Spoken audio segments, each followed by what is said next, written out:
How's it going, airsofters? An action camera on the airsoft field is almost as common as multicam these days. Whether guys are filming for their own personal benefit, sharing fun moments among friends, or trying to be the next Noveridge, it seems that every other guy has a camera attached to them. Well, I'm going to see if I can give you some tips, advice, and some of my secrets that I've picked up over the last 5 years that I've been making airsoft videos to make your game day footage better and run you through the different cameras and techniques that I use for my passion of filming my airsoft gameplay.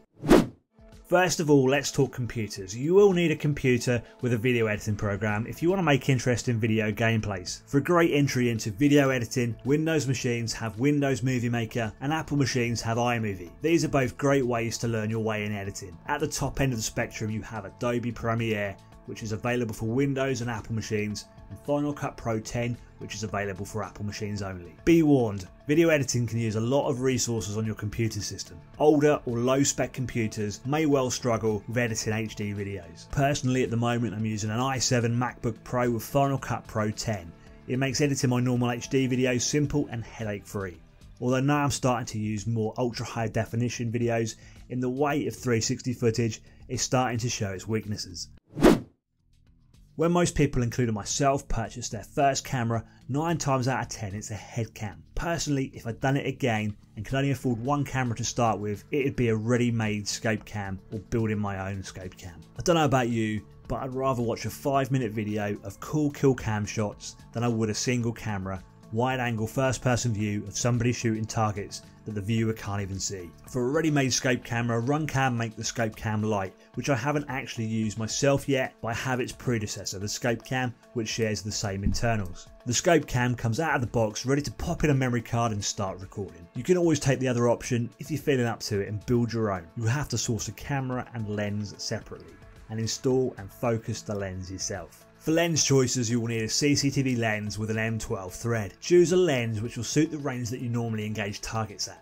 For 10 to 25 meters, I'd recommend a 16mm lens. For 20 to 50 meters, a 25mm lens. For 35 to 80 meters, a 35mm, and for 40 to 100 meters, a 40mm lens. At the moment, my favourite camera for outdoor gameplay is a Get Up F1 with a 35mm f2.5 lens. This Get Up allows me to film at 2.5K 60 frames per second for excellent BBE tracking with a crisp picture. The reliability on the Get Up F1 has been second to none in the 6 months that I've been using it. The case that I'm using is a custom made 3D printed case by the man clean shot himself. So you're ready to buy yourself a second camera. Now it's time to get yourself that headcam. So what's it going to be? You've all seen that guy in the Facebook group that says, GoPros are overpriced. My camera I got from eBay cost me £20 and does just as good a job as a GoPro. Well, let's see if he's right, shall we? So I've got both cameras there, and it's not really a comparison video because we know that the GoPro Hero 7 Black is going to wipe the floor with the cheaper camera. Really, it's just showing you what you get for your money. So both cameras are running 1080p, 30 frames per second, and first up let's do a stabilisation test. At the moment I'm just walking across fairly level ground,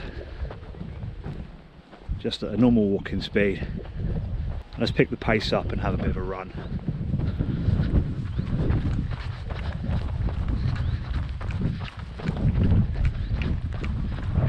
Let's get a sprint going.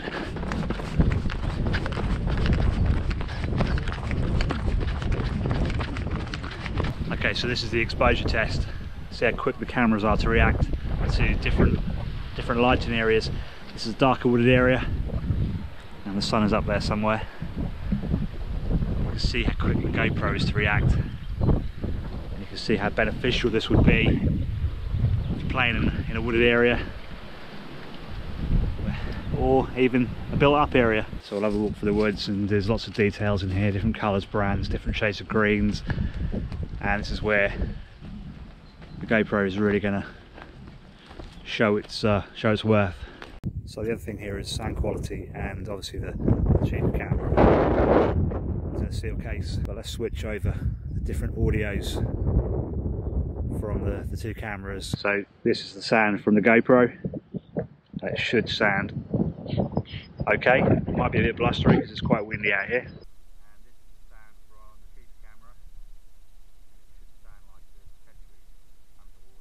At the end of the day, the head cam you purchase will be down to your budget, but remember, with action cameras you do get what you pay for. If you expect other people to want to watch your creations, you're going to need to be recording in a half decent quality. If you want the best head cam with the best quality possible, you won't go far wrong with the latest top end GoPro. If I was on the market for another action cam and a GoPro Hero 8 was out of my budget range, I'd probably be looking at GoPro's older cameras like the GoPro Hero 7 Black or even the GoPro Hero 7 Silver. I know it makes me sound like a bit of a fanboy, but I've been using GoPros now for over 6 years and they're top of the game for a reason. They do what they do very well.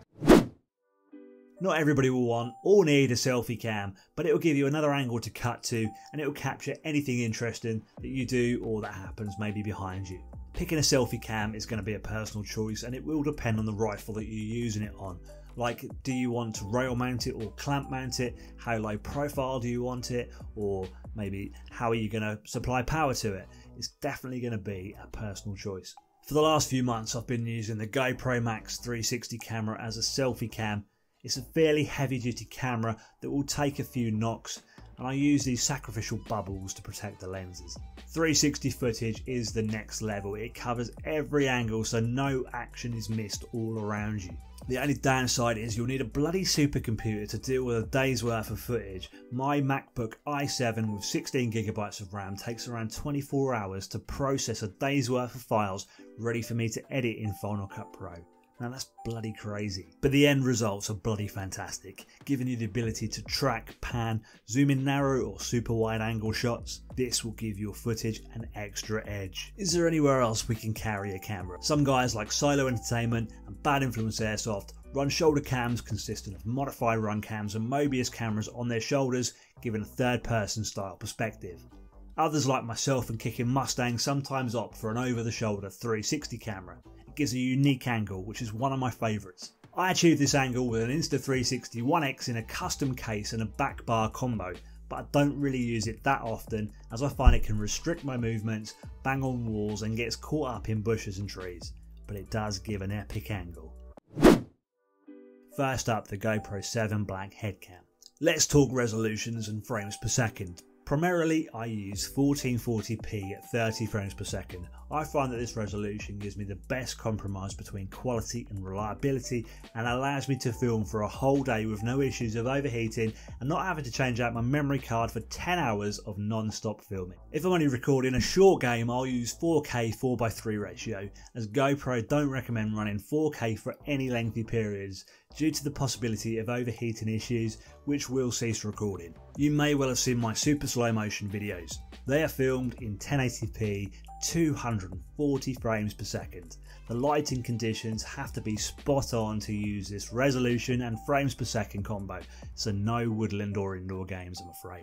If you use a GoPro, turn on ProTune. The GoPro will film at a higher bitrate and give better quality. The ProTune settings may look scary, but they're really not.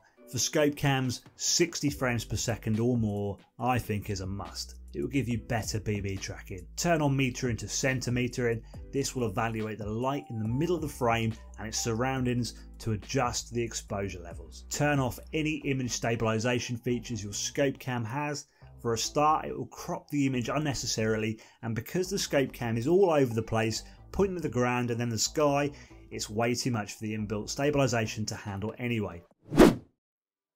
Memory cards. Go for a reputable brand such as Lexar, Samsung or SanDisk. Be careful when buying from eBay, that place is full of fake ones. If it sounds too good to be true, then it probably is. Buy one with the fastest write speed you can afford. Faster write speeds will be needed for higher definition recordings. Record in a 4:3 ratio.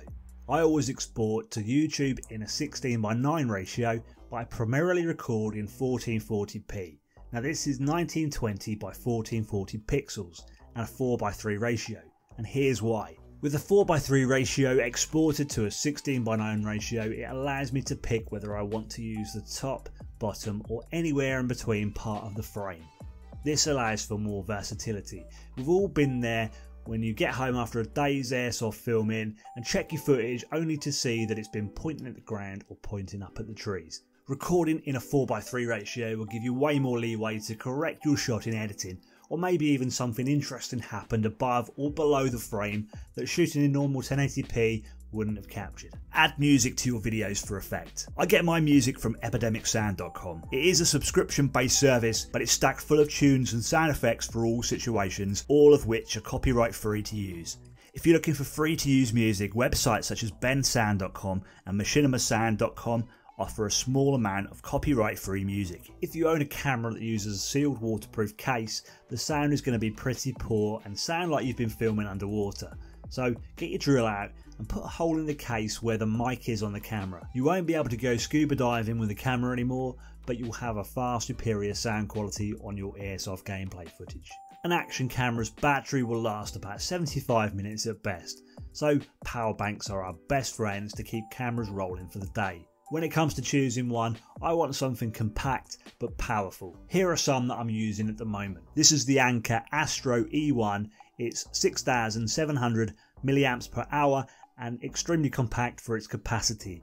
I find it fits nicely in a counterweight pouch on my helmet setup, and with Velcro attached to it, it sticks to the back of my head on my sniper loadout. These will easy power a GoPro for a day's worth of filming. These here are Anker PowerCore Minis. I use the small power banks in Picatinny 30mm torch mounts. They are very versatile, but they will give you around 3 to 4 hours power to your camera, so be prepared to change them halfway through the day.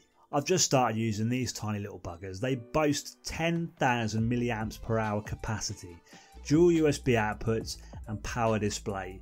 I mount them on the side of my Wolverine MTW with industrial Velcro and use it to power my scope cam and the very power hungry GoPro Max. I tend to swap it out halfway through the day just to be safe. Get your setup as low profile as possible.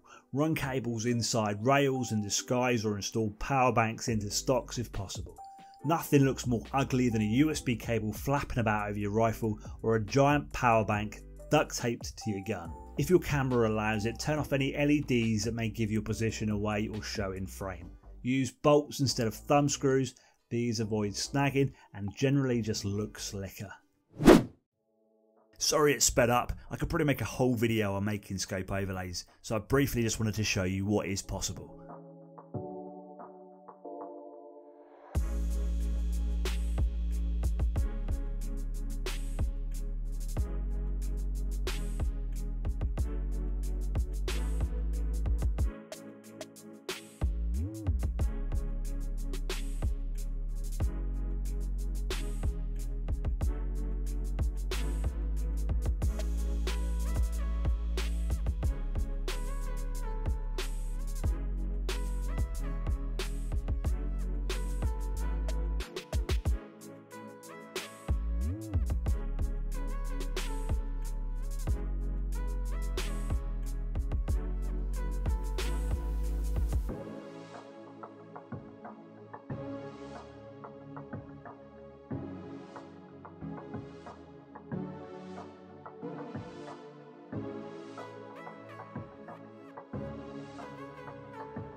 Now, I'm no expert in YouTube. Just when you think you've got it, just when you think you get the algorithm, they go and change things up and, you know, you're back to square one. But here's a few tips that maybe I can offer you to help you maybe progress a bit further. I think with Airsoft videos, you need to have a voiceover. So tell a story in your voiceover. If you can, try and give your video some context. A story with a beginning, a middle and an ending will keep your viewers interested and watching for longer, therefore making YouTube's algorithm love you more. Don't worry if you don't have a dedicated mic. You could just use your mobile device's headset, which sounds like this. Or like this. I'm speaking to you now on a £20 gaming headset from Amazon. Spend more time on your title and thumbnail. I still think these two things are one of the hardest things to produce for my videos. These two things are extremely important. It's what's going to make a potential viewer click on your video and make your video stand out from the rest on the page. Saying that, a good title and thumbnail is nothing without an interesting video. Stand out from the crowd. With so many airsoft videos on YouTube these days, you will have to make yours better than everybody else's. Go the extra mile to make it better. Make airsoft videos for yourself. Make them because you enjoy making them, not because you want to be rich and not because you want to be famous. If those are your primary reasons for making airsoft videos for YouTube, you will be very disappointed. It's a grind and it can be very unrewarding when you start out. Unless you are extremely lucky, your airsoft YouTube video is not going to make it big overnight. It is a marathon and not a sprint. Well guys, thanks for watching, and I hope you got an insight into what goes into making airsoft videos, and hopefully you've picked up some tips along the way. Stay well and I'll see you soon on the field.